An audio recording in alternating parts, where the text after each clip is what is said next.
Good evening, everyone. Welcome to the Wednesday night devotional period. Just wanted to make one quick announcement before we get started. Uh, and I apologize, we're going to start a little bit later. I've been planning this for quite some time, but I didn't get it publicized in time. So here's what's going to happen. Starting next Wednesday night at 7 p.m., we're going to start having an online Bible study. I'm going to be facilitating that study. Everyone that has email will be emailed the link to join the Zoom session, so we can actually see one another and interact. And we'll just be having a little bit of time together to have a Bible study. And so we'll start at 7 p.m. next Wednesday night. Again, the links will go out, and I will let you join once I'm in there online. And the study is actually going to be on the Ten Commandments. I have a book I'll be using, and I'll have more to say about that beginning next Wednesday night. So be looking for that, and we're encouraging everyone that is available and can to join that. And you want to jump in and say hello to everyone. We'll have a little bit of a visit just for the first few minutes, and then we'll jump in and have a Bible study, and we will be finished no later than 7:45. So again, I hope you can join us for that. Thank you, and now let's enter our devotional period together. If it is possible, as far as it depends on you, live at peace with everyone. Romans 12:18. Many of you may remember that a couple years back, I taught a class on Wednesday night about being peacemakers. And I've actually been reflecting upon that class and those lessons myself and how it impacts me, and especially how it impacts me right now. I thought about, in that class, we talked about the 4 G's for resolving conflict. So when people disagree, there are 4 things that we want to look to. And I want to remind you of those 4 G's now. The first was glorify God. 1 Corinthians 10:13. So whatever you eat or drink or whatever you do, do it all for the glory of God. The second was get the log out of your own eye. Matthew 7:5. You hypocrite, first take the plank out of your own eye, and then you will see clearly to remove the speck from your brother's eye. Number 3 was gently restore. Galatians 6:1. Brothers and sisters, if someone is caught in a sin, you who live by the Spirit should restore that person gently. But watch yourselves, or you also may be tempted. And then number 4, go and be reconciled. Matthew 5:24. Leave your gift there in front of the altar. First go and be reconciled to them, then come and offer your gift. And so as I think about those 4 things, glorify God, I first think about how whatever I do, whatever actions, however I interact with other people, it is to the glory of God. And then the number 2, getting the log out of my eye, making sure that I understand what mistakes and faults that I have before I go and confront someone else about mistakes or faults that they have. Gently restore, find ways to rebuild our relationships in gentle ways. And number 4, be reconciled, that nothing else can get in the way of building that relationship back up. That I don't even go to the altar without stopping and finding ways to go back and make things right with my brother or my sister. And I think about that, and I think about how a lot of times I find myself politically and socially different than lots of people that I interact with. And not just the people at work or the people out and about in the community, but even my brothers and sisters sometimes. I see the world differently. As a Christian, as a black man, as a son of a police officer, I see the world very differently than a lot of people. And as we deal with some of the chaos of our world today, I find myself being able to see all sides of the issue. And I have many times lived in what I would call peace. But I understand, as I reflect and I think more about it, my peace has sometimes been a peace of silence. It's peace just to keep the peace. Keep things quiet. Don't say too much. Don't respond. Surely don't say something that might cause someone else to be upset or make them uncomfortable. Even if I feel like I have something valuable to bring to the table, it's better to keep the peace. But I don't think that's the peace that we're called to. I don't think the peace we're called to is a peace of silence. I think we're called to a peace of action. We are called to, yes, keep peace and live at peace. However, that peace will drive us to be someone. It will drive us to do something. I think about another couple passages. I think about in James 1:19 where it says, "My brothers, take note of this. Everyone should be quick to listen, slow to speak, and slow to become angry."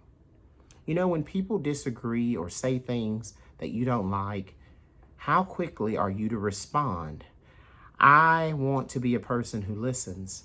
I know that people's backgrounds and experiences will very likely shape how they think about things. I sometimes see things that people post online or even things that people will say, and I have to be careful not to be too sensitive. I have to be careful not to take offense to those things. And I'm talking about things that even my brothers and sisters have posted and said. And I don't want to be angry. I want to listen. I want to try to understand where that person is coming from before I make any judgment.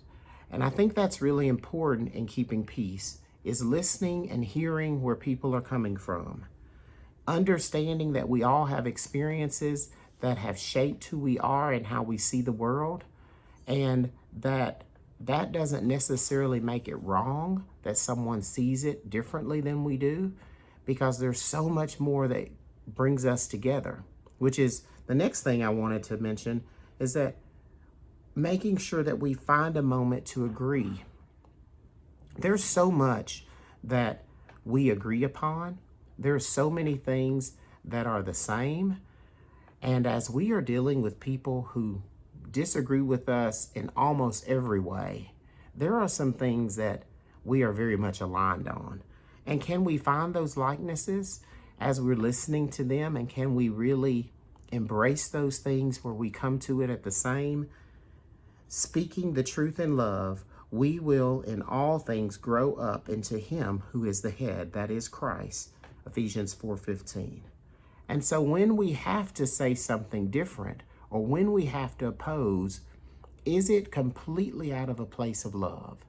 Can it be something where I am saying, I disagree with you, but I still want there to be a wonderful relationship between us?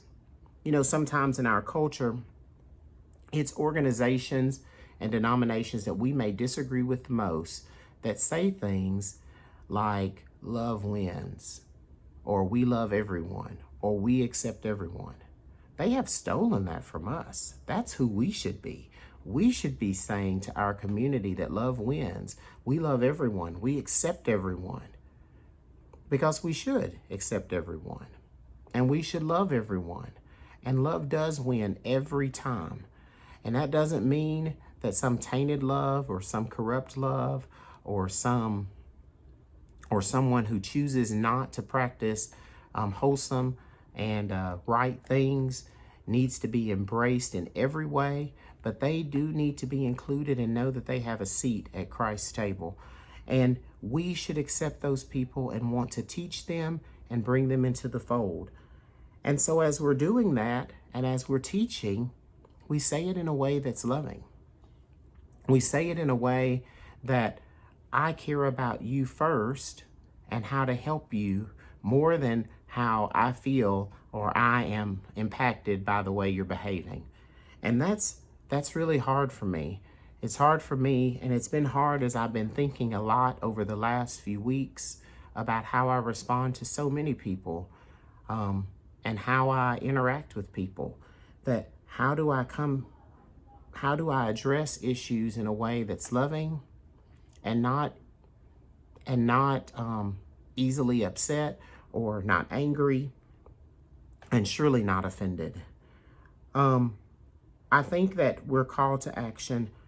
The Bible tells us to be the light of the world. And one last thing that I've just been reflecting upon is there's this song called Go Light Your World. And it's kind of a cheesy song that I remember from when I was growing up. But there's a couple lines in that song that I just wanted to point out.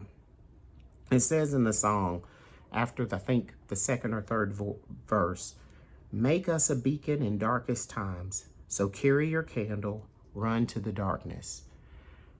And what it's saying in that song is so important, that we have an opportunity as Christians with our light to shine it even in the darkest times.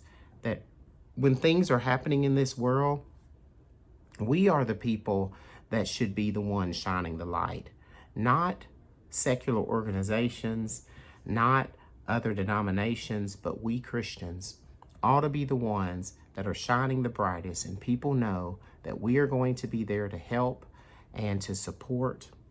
And I think that if we can do that in a way where we're speaking the truth and remembering those 4 G's for resolving conflict, then we truly can live at peace with others. It's not a piece of just being silent. No, it's a piece of sometimes doing something. It's a piece of sometimes taking action. But it is a peaceful thing when we know that we've approached everyone with love. I pray that God will help me be the person that I need to be to truly be a light that's shining even in the darkest of times, that no matter what's happening in our world, people know that I will be thinking about it in the most scriptural way possible, that I will always be looking for ways to glorify God. I will quickly get the log out of my own eye. I will gently restore all relationships and make sure I go and be reconciled before coming before God. Thank you so much. Let's pray. God, I thank you for all you do for me every day. And Lord, I pray especially for these very strange times in our country right now. Strange times that I have not personally lived through before. And some of these times none of us have lived through. And Lord, I just pray that the men and women who are in charge will make good choices that will help not only keep us safe, but help us move forward to more unity. But Lord, I pray more especially for us as Christians, that we are able to live at peace with each other, and not just peace of sitting back and being silent, but peace to stand up for what's right and speak out when we need to. Lord, be strong and be courageous and not afraid to share your word with whoever we come in contact with. Lord, that we love people and we love them unconditionally. And Lord, that we always speak your truth in love. Lord, I thank you so much for what you do for us. I pray that I can be an example to everyone I come in contact with. And I pray that you help us all be that light that you've called us to be. And it's in your son's name I pray. Amen.